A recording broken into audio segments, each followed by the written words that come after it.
तो उत्तर प्रदेश विधानसभा चुनाव में आप जानते ही हैं, अब ज्यादा समय नहीं है, कुछ ही महीने का वक्त है। सारी सियासी पार्टियां एड़ी चोटी का जोर लगा रही हैं, जनता को रिझाने में जुटी हैं। ऐसे में यूपी की राजनीतिक हवा किस दिशा में बह रही है, इसका एक अंदाजा सामने आ चुका है। सी वोटर का सर्वे आ गया है। इसमें यूपी की जनता ने एक बार फिर सीएम योगी आदित्यनाथ पर अपना भरोसा दिखाया है। यह एबीपी सी वोटर का सर्वे है, जिसके मुताबिक बीजेपी भारी बहुमत के साथ यूपी में वापसी कर रही है। आंकड़ों की बात करें तो बीजेपी गठबंधन के मुकाबले विरोधी पार्टियां दूर दूर तक कहीं नजर नहीं आ रही हैं।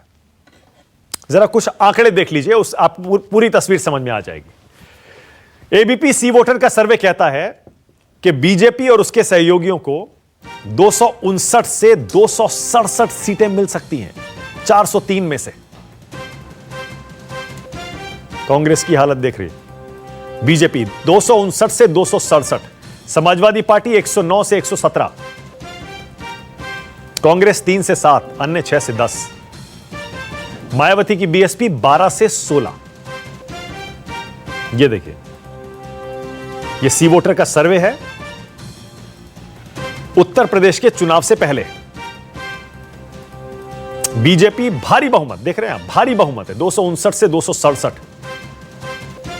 ये सर्वे है, अभी चुनाव में वक्त है। 2022 के विधानसभा चुनाव में क्या होगा नहीं पता, लेकिन सर्वे एक इशारा कर रहा है। इस सर्वे में वोट शेयर किसको कितना मिल रहा है वो भी जल्दी से जरा देख लीजिए।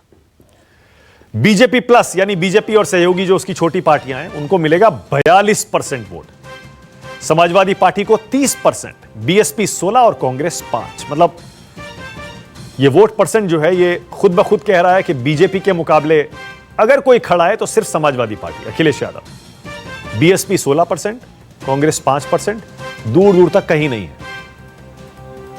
पर 42% का ये वोट शेयर, अगर ये वाकई चुनाव में ऐसा हो जाता है, सर्वे सही हो जाता है, तो एक बहुत बड़ी जीत बीजेपी को एक बार फिर से मिलने जा रही है उत्तर प्रदेश के चुनाव में। हालांकि इन आंकड़ों पर बीएसपी की सुप्रीमो मायावती ने निशाना साधा है, इसे प्री प्रायोजित कह दिया है। जरा सुनिए।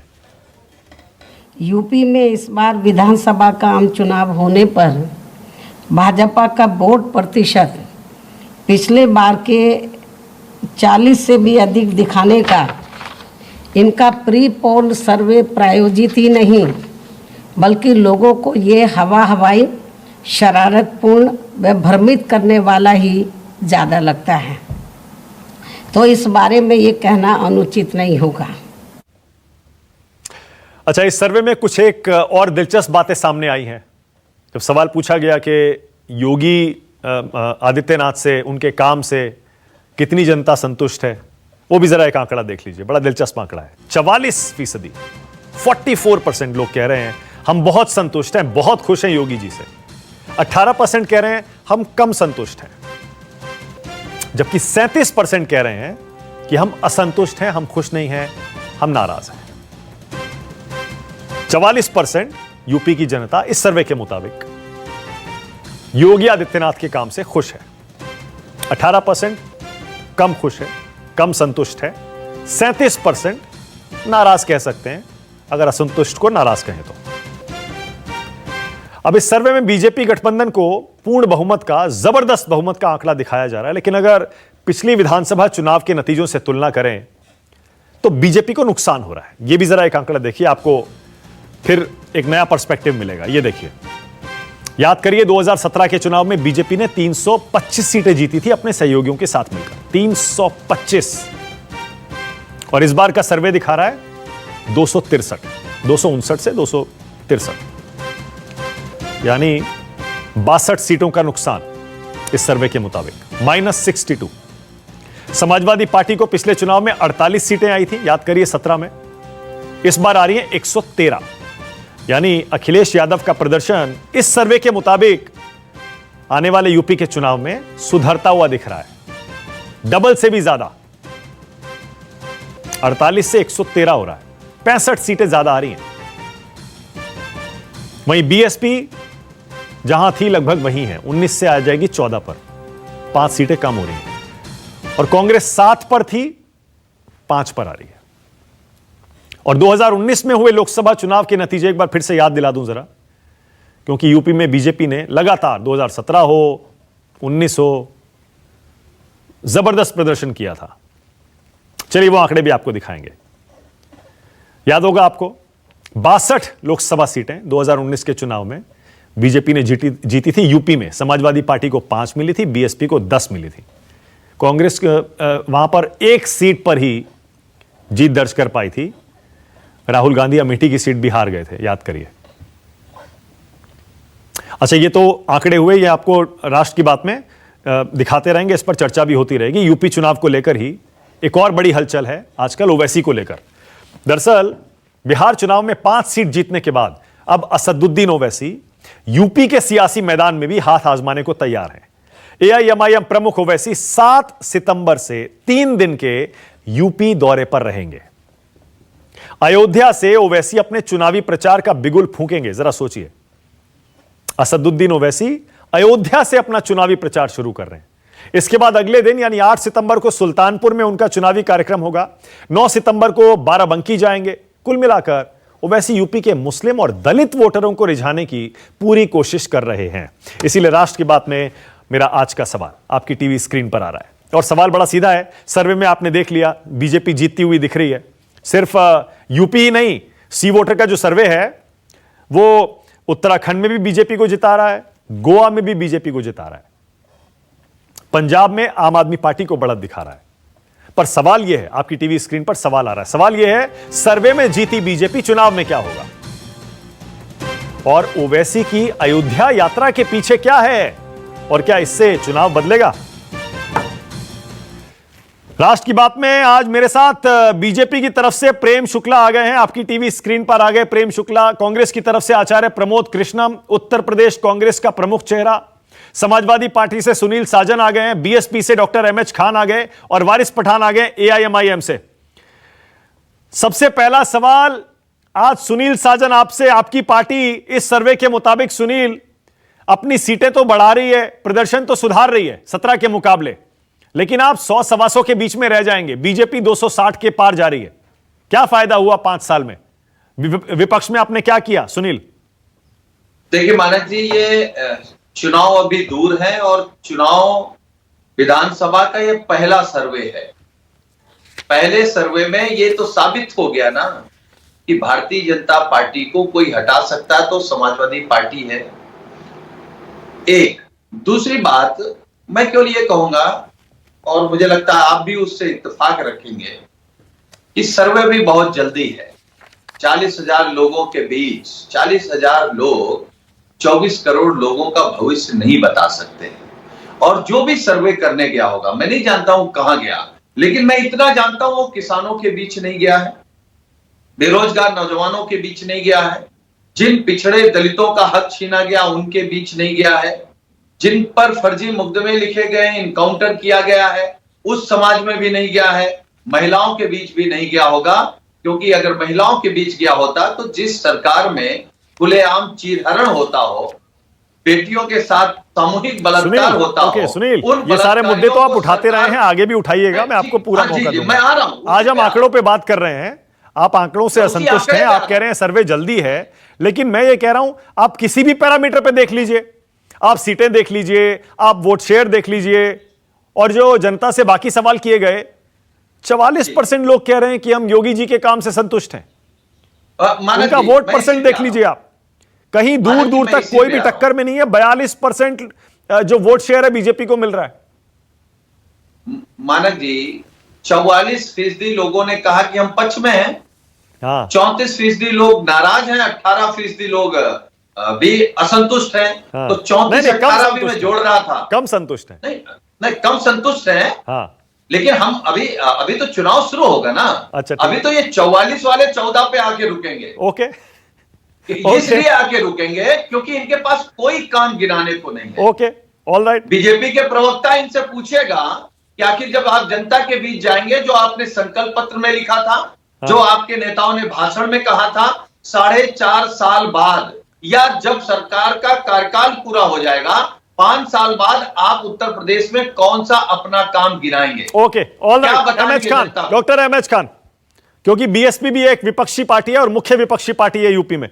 कुछ भी नहीं हुआ आपका तो 5 साल में। डॉक्टर एमएच खान, अगर सर्वे को देख रहे हैं आप तो उनकी सीटें देखें, चाहे वोट शेयर देखें या बाकी चीजें देखें, बहुत बुरा हाल है बीएसपी का तो इस समय। मानक जी, जरा सा जो मैं कहता हूं जरा से इत्तेफाक रख लीजिएगा आप भी जरा सा। ये सी वोटर जो है ये प्रायोजित है। नंबर एक 2017 में मैं मैथमेटिक बता रहा हूं, अगर आपको जरा सा भी अगर आपके पास कुछ दिमाग होगा तो समझ जाएंगे आप। 2017 में 41% वोट इनको मिला, हाँ, तो 325 सीटें आई। हाँ, अब सर्वे दिखा रहा है 42% वोट। हाँ, वोट आप परसेंटेज बढ़ा 42% और घट के आ गए 260 पर 63 पर। ये किसी भी बेवकूफ आदमी के भी दिमाग में बात नहीं हजम होगी कि परसेंटेज घट रहा है और सीटें बढ़ रही हैं। अबे कमाल है, ये तो कमाल ही हो गया ना साहब। ये सर्वे फेक सर्वे है, कुछ नहीं है। ये किन लोगों में गए हैं? ये किसानों में गए जहां महंगाई या चरम सीमा पर है, आम जनता में गए जहां पर ये डीजल और पेट्रोल के दाम बढ़ गए। इतनी होने के बाद भी 42% वोट पड़ेगा। अरे कमाल हो गया साहब। आपके आंकड़े ही आपको कंडेम कर रहे हैं। 41 पे इतना, 42 पे इतना, आपके आंकड़े खुद क्रॉस कर रहे हैं।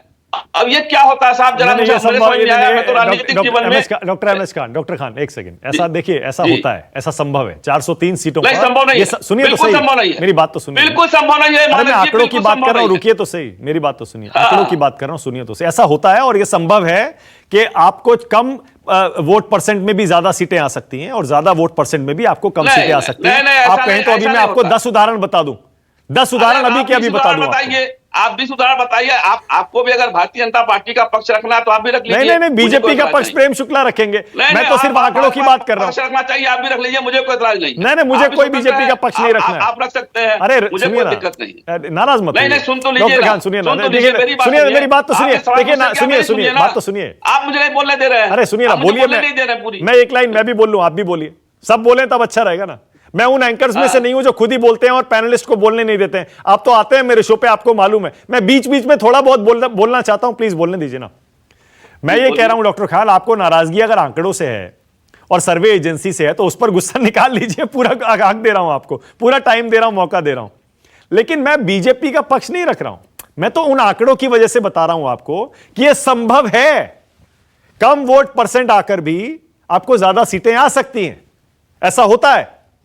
और ज्यादा वोट परसेंट पे भी आपको कम सीटें आ सकती हैं, ये संभव है। ठीक है। आप 2017 की बात करिए, डीजल कितने रुपए बिक रहा था? हाँ। 2017 में पेट्रोल कितने रुपए बिक रहा था? आज 2017 में गैस का दाम कितना था? हाँ। महंगाई क्या थी? हाँ। तब तो आप 325 पाए। आज सीमा क्रॉस हो गई है। आप लोग भी चिल्ला कहते हो कि पेट्रोल और डीजल पर दाम इतने बढ़ गए, जनता परेशान है। तो इतनी जल्दी जनता इतनी मूर्ख है कि हाँ आपको। पर समाजवादी पार्टी आपसे बहुत आगे है, ये आंकड़े कह रहे हैं। समाजवादी पार्टी 100-125 पे है और आप देखिए कहां पर है। अरे ये कह रहा हूं, ये फेक है। ये सर्वे फेक है।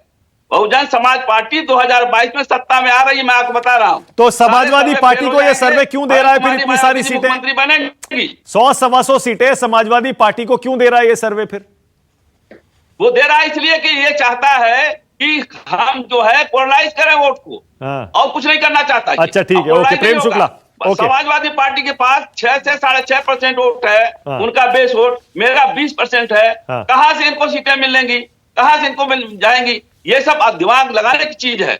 आपको 16% दिखा रहा है ये सर्वे, जो दिखा रहा है आपको दिखा रहा है 16%, समाजवादी पार्टी को 30%।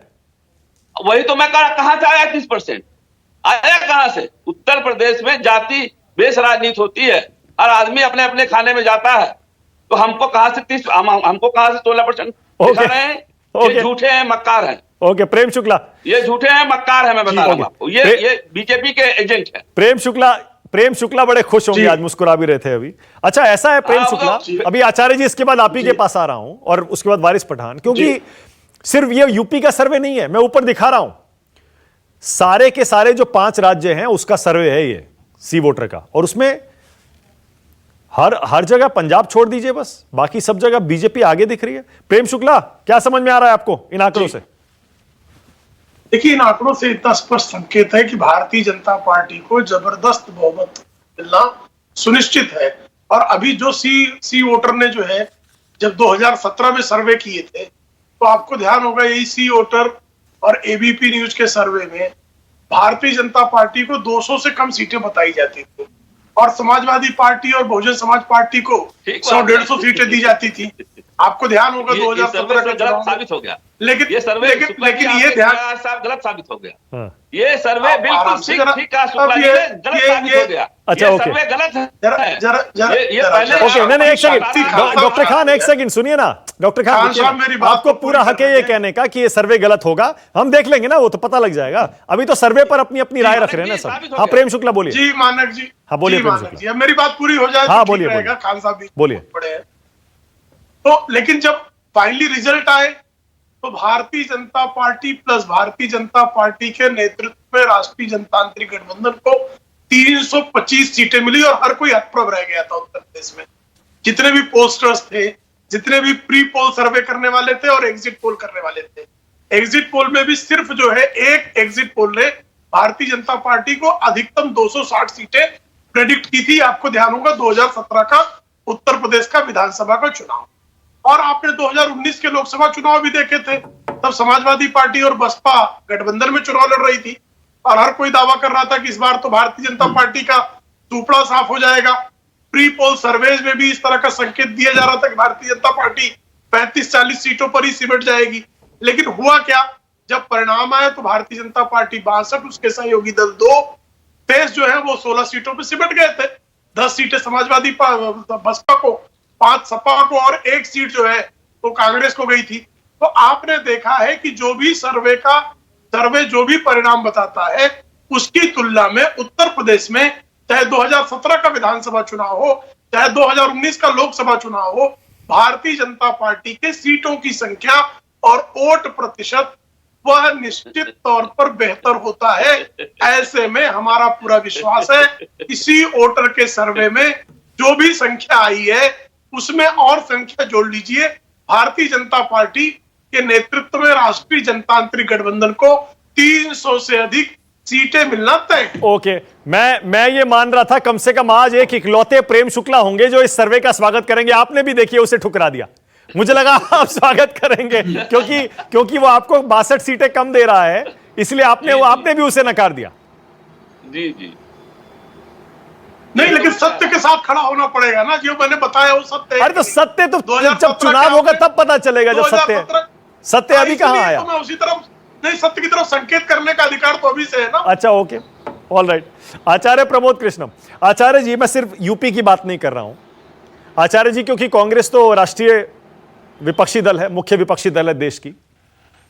आप उत्तराखंड देख लीजिए, उत्तराखंड में बीजेपी को 44 से 48 सीटें आती हुई दिखा रहा है यह सर्वे, और कांग्रेस को 19 से 23। अभी ऊपर भी मैं दिखाता हूं ये आंकड़े। उत्तराखंड 44 से 48 बीजेपी, कांग्रेस 19 से 23, यानी उत्तराखंड में भी बीजेपी की सरकार, यह सर्वे दिखा रहा है। गोवा देख लीजिए, बीजेपी 22 से 26 सीटें जीत सकती है, कांग्रेस सिर्फ 3 से 7, सिर्फ 3 से 7। उधर मणिपुर में भी बीजेपी 40% वोट के साथ सबसे आगे दिख रही है, कांग्रेस 35%। सिर्फ एक पंजाब ही है जहां पर आम आदमी पार्टी सबसे आगे दिख रही है 51 से 57 सीटों के साथ। वहां भी आचार्य जी आपकी पार्टी पीछे रह गई। बोलिए आचार्य जी। देखिए मानक जी कि सर्वे कभी कभी सही भी होते हैं, सर्वे एक अनुमान है और कभी कभी गलत हो जाते हैं। छत्तीसगढ़ में पिछला सर्वे गलत हुआ था, और जहाँ तक इस सर्वे की बात है, हो सकता है ये सर्वे सच हो सकता है ये गलत हो। पंजाब में जहाँ तक सवाल है तो भारतीय जनता पार्टी वहाँ है नहीं, तो कांग्रेस को कैसे जीतता हुआ दिखाया जाए, तो वहाँ आम आदमी पार्टी को आगे दर्शाया गया है। लेकिन मैं ये नहीं कहता कि ये सर्वे गलत होगा, या मैं ये भी नहीं कहता ये सर्वे सही होगा, मगर यूपी पर मैं ज़रूर कुछ कहना चाहूँगा कि मेरे पास एक और सर्वे है जिसमें भाजपा तो ज़ीरो दिखेगी, क्योंकि अखिलेश जी ने कहा था 400 सीट वो जीत रहे हैं, सर्वे कहता 3 सीट कांग्रेस जीतेगी, तो 403 हम हो गए, तो बीजेपी क्या जीतेगी। तो बीजेपी का तो फिर जीरो होना चाहिए और मायावती जी की पार्टी का भी जीरो होना चाहिए। ये अखिलेश जी ने कहा था भाई 400 सीट हम जीत रहे हैं और 3 सीट हमें दे रहा है सर्वे, तो 403 तो हम ही हो गए ना, हमारे समाजवादी, तो बीजेपी कहाँ से जीतेगी।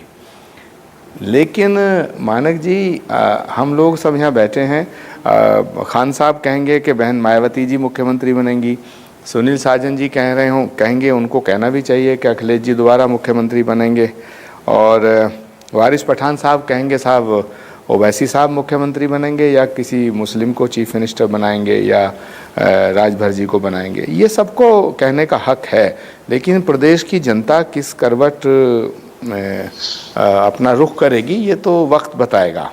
जहाँ तक सवाल है, अभी सुनील साजन जी कह रहे थे कि कौन सा काम बताएंगे बीजेपी वाले जिस पे जनता इन्हें वोट देगी, तो मैं साजन जी से कहना चाहता हूँ, सुनील जी बहुत ही विद्वान प्रवक्ता हैं, कि सवाल काम का नहीं है, सवाल राम का है। और बीजेपी ने राम पर कब्जा कर लिया है। प्रेम शुक्ला जी मेरी बात से बड़े अंदर अंदर प्रसन्न होंगे, लेकिन जो सच है उसको कभी कभी कहना चाहिए, मैं तो कह रहा हूँ अक्सर कहना चाहिए। ये मानक जी जो उत्तर प्रदेश का चुनाव है, ये काम वाम पे होने वाला नहीं है, ये भगवान राम के नाम पे होगा। और बीजेपी का संयोग कहो या सौभाग्य कहो कि योगी आदित्यनाथ हिंदुत्व के एक बड़े चेहरे हैं, और जब से नरेंद्र मोदी जी ने A.K. शर्मा जी को वहाँ भेजा था और वो प्रकरण चला जिसमें ये खबरें आईं और ये चर्चाएं रहीं कि योगी आदित्यनाथ जी को गुजरात के जो नेता हैं वो हटाना चाहते हैं और योगी आदित्यनाथ जी को हटाने में मोदी जी की रुचि है, और उस प्रकरण से लेकर के और आज तक रिशफल नहीं हुआ, A.K. शर्मा जी को बेचारों को साइड कर दिया गया। तो मैसेज ये गया है पूरे देश में कि योगी आदित्यनाथ एक मजबूत नेतृत्व के रूप में उभर रहे हैं बीजेपी के अंदर, और वो मोदी जी को भी टक्कर दे सकते हैं। तो इससे योगी जी का जो कद है वो बढ़ा है। मैं योगी आदित्यनाथ जी का विरोध करूं या वो मेरे विरोध करें या हम लोग बीजेपी का विरोध करें, बीजेपी हमारा विरोध करे, ये चलता रहेगा, लेकिन सच्चाई को स्वीकार तो करना पड़ेगा। तो ये जो चुनाव है और इसमें तालिबान का जो ये प्रकरण है और उसमें समाजवादी पार्टी के कुछ नेताओं के द्वारा तालिबान का समर्थन करना बीजेपी के हिंदुत्व को और मजबूत कर रहा है। तो सच बात यह है कि ये हिंदू मुस्लिम चुनाव होने जा रहा है। बहुत बढ़िया आचार्य जी, आप मुझे मेरे अगले सवाल पर ले आए। चुनाव काम पे ना हो, राम पे हो। मुझे मेरे अगले सवाल पर ले आए। चुनाव काम में 10 सेकंड मुझे दे दीजिएगा और मैं बहुत ही आचार्य जी मैं चाहूंगा उस पर भी बोलिएगा। असदुद्दीन ओवैसी अयोध्या से अपनी यात्रा शुरू कर रहे हैं यूपी की, आपको लगता है वो बीजेपी के हाथों में खेल रहे हैं या बीजेपी के गेम प्लान को और मजबूत कर रहे हैं? नहीं, मैं ऐसा नहीं मानता कि कोई भी पॉलिटिकल पार्टी किसी के हाथों में खेलती है। असदुद्दीन ओवैसी साहब जहाँ जहाँ चुनाव लड़ते हैं वहाँ मुस्लिम वोट में डिवीजन होता है जिसका फ़ायदा बीजेपी को मिलता है। ये बात सच है, लेकिन मैं ऐसा कह दूं कि वो बीजेपी की कठपुतली हैं, बीजेपी के एजेंट हैं, मैं ऐसा कहने का मुझे कोई अधिकार नहीं है, ना ही मेरे को कोई ऐसी सूचना है, क्योंकि ओवैसी साहब हिंदुस्तान के एक अच्छे नागरिक हैं और ओवैसी साहब की पार्टी इस देश के अंदर चुनाव कई जगह लड़ी है, तो उनको लड़ने का हक है। जहाँ तक सवाल है, वो अयोध्या जा रहे हैं और पत्रकारों ने उनसे पूछा कि भाई अयोध्या जा रहे हैं, तो उन्होंने अयोध्या का नाम भी नहीं लिया। उन्होंने कहा मैं फैजाबाद जा रहा हूँ। ठीक है, फैजाबाद का नाम उत्तर प्रदेश की सरकार ने बदल दिया है, अयोध्या जी हो गया है। तो हिंदुओं को अयोध्या जी से बहुत ही ज़्यादा श्रद्धा है, अयोध्या नाम से ही श्रद्धा है। और जैसे ही ओवैसी साहब या कोई मुस्लिम लीडर ये कहता है कि मैं अयोध्या नहीं कहूँगा या मैं इसको फैजाबाद ही मानूंगा, तो पब्लिक में मैसेज अपने आप बीजेपी का जो है, वो जो काम बीजेपी करना चाहती है कि देश मुद्दों से हट जाए, देश की जनता रोजगार से हट जाए, बेरोजगारी से हट जाए, महंगाई से हट जाए और तमाम तरह की जो प्रॉब्लम्स देश की जनता के सामने हैं उससे हट करके धर्म के नाम पर वोट हो, राजनीति हो और चुनाव हो, वो ही दिशा में उत्तर प्रदेश का जनमानस जा रहा है। हाँ, वारिस पठान बोलिए। वारिस पठान, अयोध्या से क्यों भाई, अयोध्या से यूपी की यात्रा क्यों शुरू कर रहे हैं? और कर रहे हैं तो अयोध्या बोलने में दिक्कत क्या है, वही नाम है।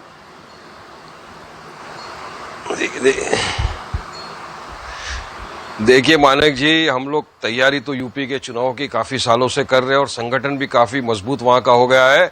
ओवैसी साहब भी काफी मर्तबा वहां गए। हाँ बिल्कुल, हम 7 तारीख से ओवैसी साहब फैजाबाद रुद्रौला के पास जाएंगे। वहां पे जो शोषित वंचित समाज सम्मेलन है वहां से शुरुआत करेंगे। 8 तारीख को सुल्तानपुर जाएंगे, 9 तारीख को बाराबंकी जाएंगे। अभी आपने कहा कि उसका नाम चेंज हो गया है, तो वैसे तो इलाहाबाद का नाम भी चेंज करके लोगों ने प्रयागराज रख दिया है। फिर क्यों इलाहाबाद हाई कोर्ट है, फिर क्यों इलाहाबाद विश्वविद्यालय है। तो नामकरण का जो ये स्टाइल चला है, ये तो योगी ने चलाया। नामकरण चेंज करने से, नामकरण करने से वो जो लोगों की जानें चले गई कोरोना की वजह से, कोविड के सेकेंड वेव में, वो तो वापस नहीं आ जाएगी। नाम बदलने से जो लाखों लोगों की रोजगार चला गया है, उनको तो वापस से नौकरी नहीं मिल जाएगी। तो हम तो कैंपेनिंग कर रहे हैं, हम जा रहे लोगों को मिलेंगे। पर अयोध्या से क्यों शुरू कर रहे हैं, मैं यही तो पूछ रहा हूं वारिस पठान, अयोध्या से क्यों शुरू कर रहे हैं यात्रा? पार्टियों को सब लड़ने का अधिकार है। हम नहीं, वो फैजाबाद, सुनिए, फैजाबाद भी यूपी का हिस्सा है, हमारे देश का एक हिस्सा है। वहीं से शुरू कर रहे हैं। अफगानिस्तान या पाकिस्तान से तो शुरू नहीं कर रहे हैं ना, हमारे देश से शुरू कर रहे हैं। तो होने दीजिए शुरू, यात्रा शुरू हो चुकी है।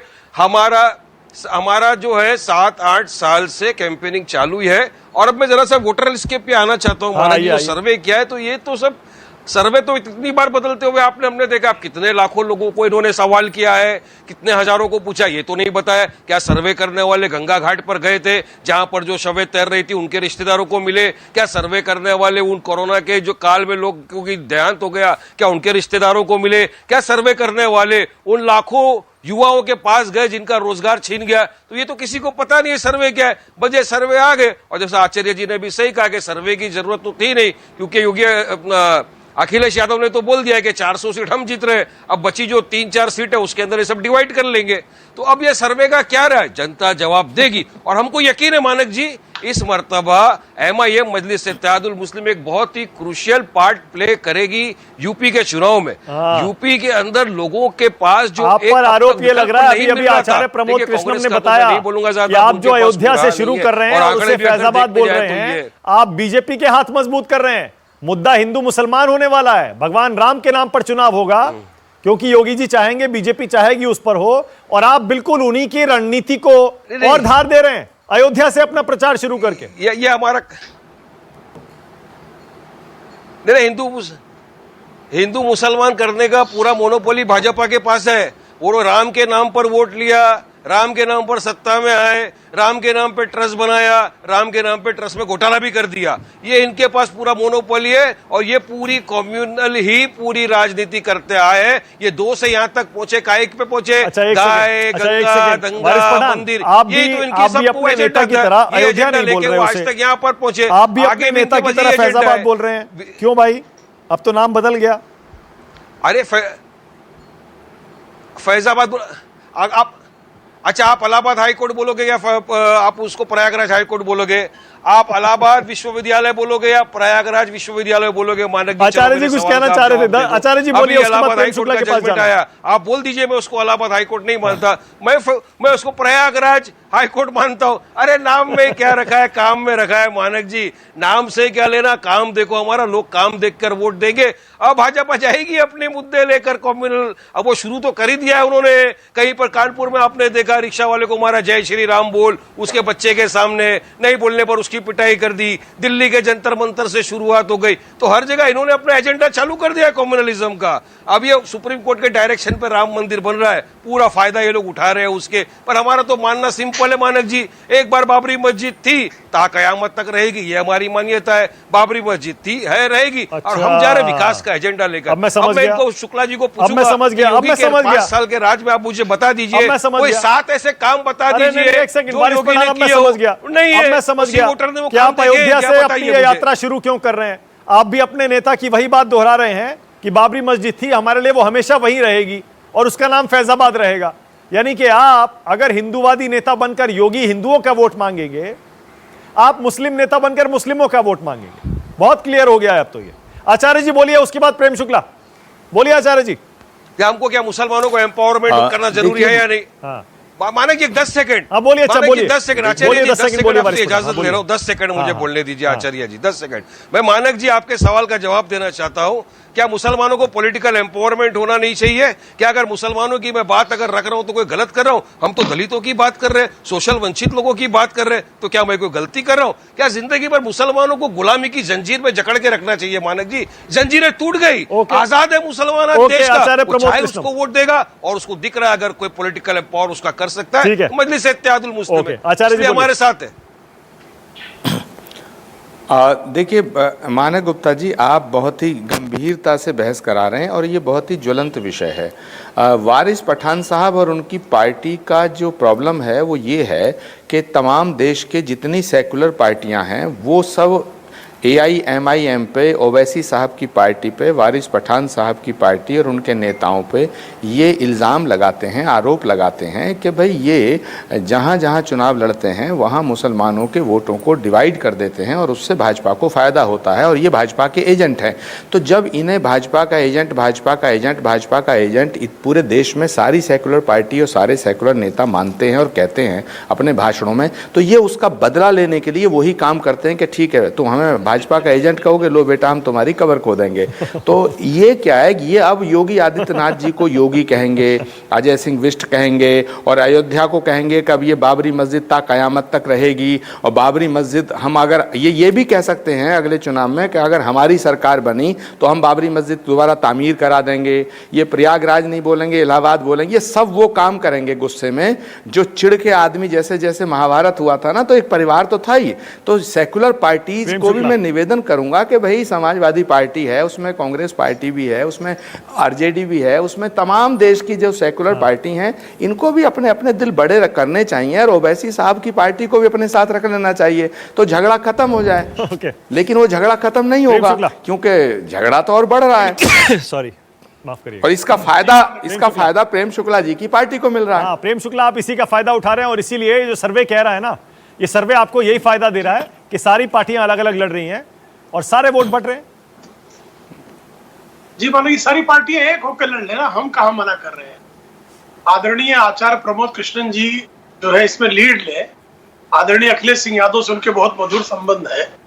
सुश्री मायावती जी से मिले, MIM से मिले और भी बहुत सारे छोटे छोटे दल हैं, सबको एक करें और वो चुनाव लड़ ले भारतीय जनता पार्टी के विरुद्ध।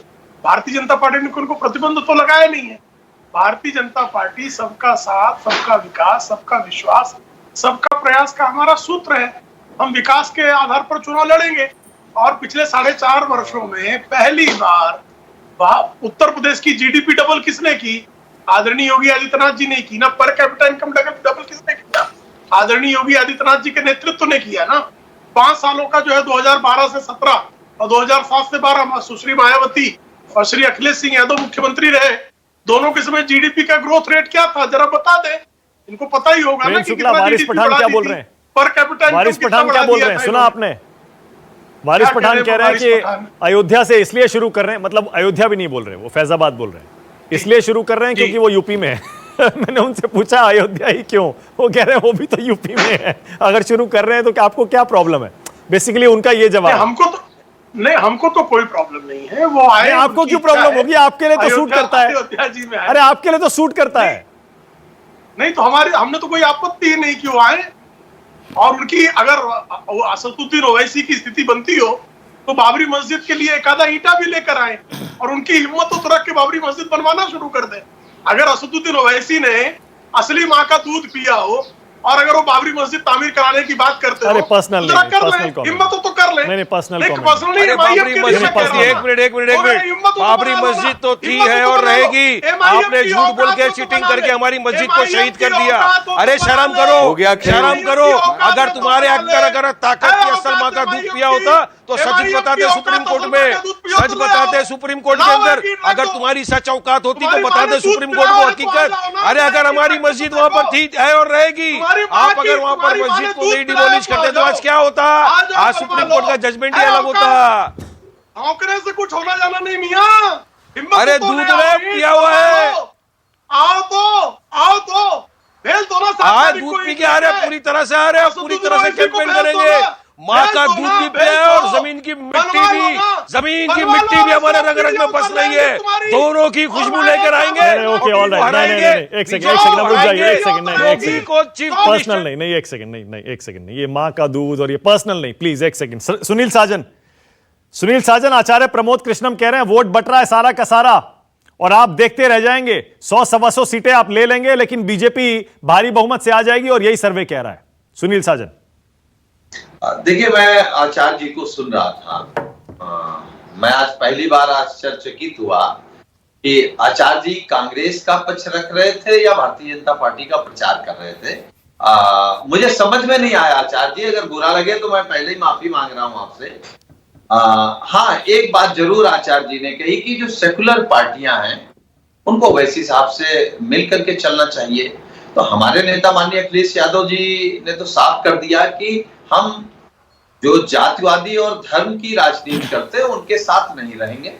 हाँ, अगर आचार्य जी चाहें तो माननीय प्रियंका जी को यह सुझाव दे सकते हैं कि कांग्रेस ओवैसी साहब के साथ मिलकर के चुनाव लड़ ले, हमें कोई आपत्ति नहीं। लेकिन मैं सर्वे पर केवल मानक जी यही बात कहूंगा। हाँ।